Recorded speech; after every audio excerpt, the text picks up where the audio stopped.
Well, the next part of chapter 7 that we're looking at is the idea of the size of the atom as well as the size of ions. And when we talk about the size of an atom, it's kind of it's a challenging thing to actually determine the size of an atom because since really where the electron is kind of this cloud, and 90% of the time the electron is in a certain area, to define the edge of an atom is kind of nebulous in the sense that it really is dependent on where that electron is in that electron cloud. So the best way that we utilize to determine the size of an atom is actually determining half the distance between two nuclei of the same atom bonded together. So if you think of an O2 molecule, okay, you think of the distance between the two. Or if you think of like just two copper atoms in a copper metal solid, you think of the distance between the two nuclei, you split that in half, and that gives you the size of the individual atom. So it is kind of a challenging thing to think about in regards to how you figure out the edge. Because if you just had a single atom to say, oh, this is the outside edge, well, it's like I said, it's a bit nebulous. But by taking kind of that half the distance between two nuclei, we get some values. And really, the piece that we want to take away is what is the trend? What's the trend in size of atoms as we move across a period, as we go down a column or down a group. So as we go down a group, you notice that all of the well, I guess with the slide, if we want to talk about the rows or across a period. So as we go from left to right, the size of an atom decreases. So from the alkali metals all the way towards the noble gases, the size of the atom continues to get smaller. But as we go from top to bottom of a column or down a group, the radius of an atom increases. So we get larger atoms as we go from top to bottom.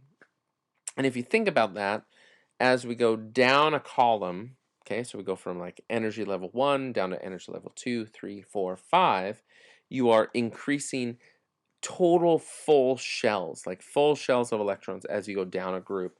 And so you would expect to have a much larger atom as those full shells of electrons are filling.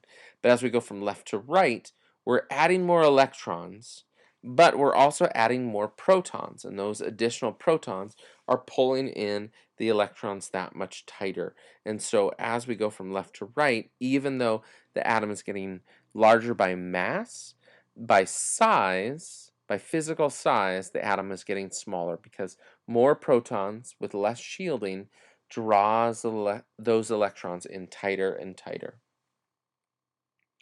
Now, how does this relate compared to ions? So with atoms, it's just protons to electrons, even numbers, right?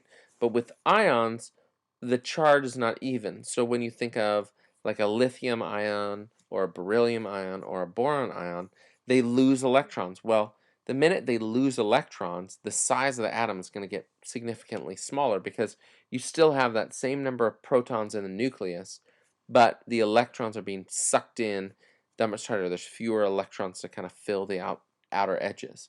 And so positive ions are significantly smaller than their neutral form of that.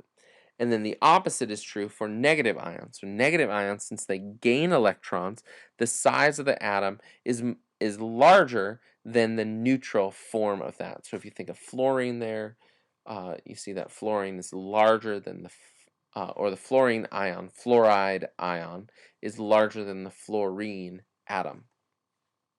So looking at the slide here, the number, so things that ionic size depend on includes nuclear charge, the number of electrons, and the orbitals in which electrons reside. So whether they're in p orbitals or s orbitals kind of determines the size that how they're going to change.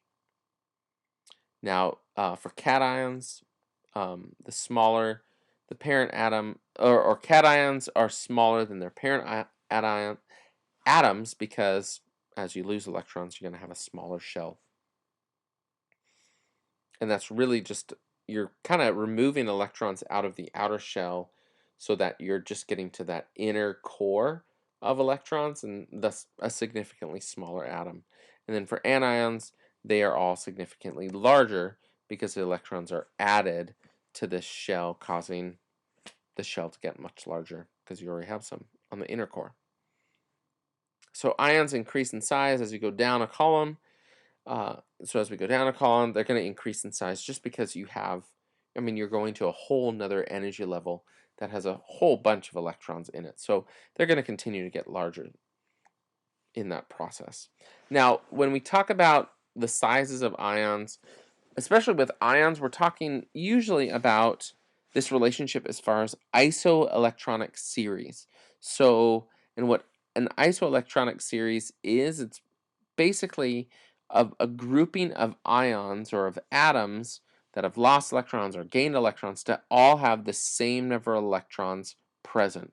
So when you think of like sodium loses 1 electron to become Na+.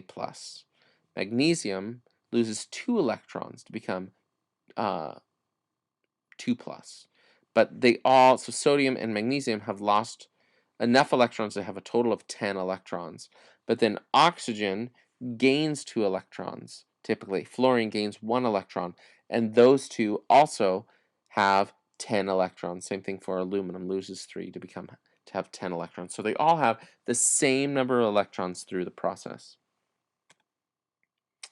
And you'll see how the size decreases with an increasing nuclear charge. So if we look at the sizes across there, yeah.